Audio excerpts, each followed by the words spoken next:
Happy 4th of July, Green Thumbs. My name is Brandon, here to shoot another video. And if it's anything like it is here, it has been 90, hot, and sticky. Now the only benefit to that is that the plants are going to be growing a whole lot more as long as we remember to water them. As you can see, everything is growing really good in the garden. We showed a lot of things are blooming and flowering, so now would be a great time to top dress and put on some fertilizer for the bloom period. And right here I've got my mix, and I've already showed you how to make that. So it's equal parts wood ash, malted barley, gypsum, and rock phosphate.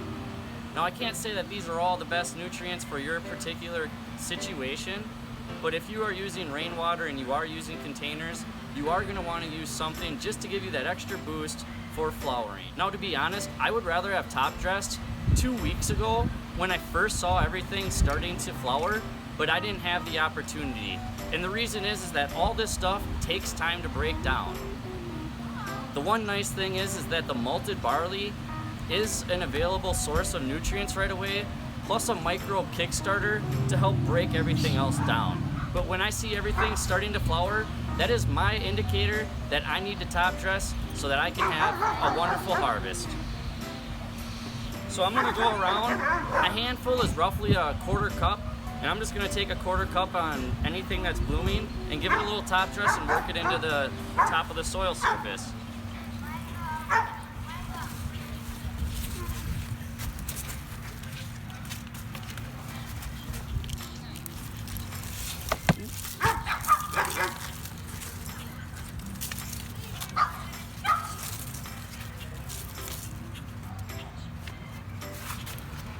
Now on this big pot, I'll probably do 2 handfuls.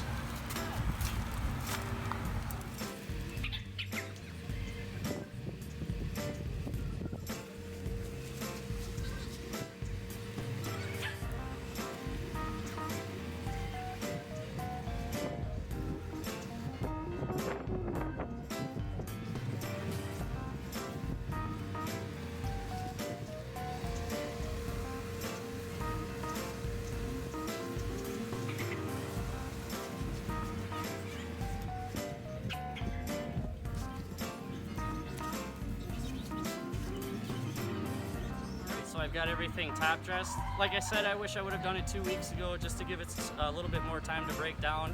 As most things take at least 30 to 40 days, rock phosphate is honestly one of the slowest release fertilizers, and that's exactly why you saw me grind everything up. If we grind everything up into a smaller size, it breaks down much faster and then obviously becomes more available to the plants quicker. And that's something that we could all benefit from, including our plants. So I hope you learned something. I hope you enjoy yourself this 4th of July. Keep gardening. Take care. Peace.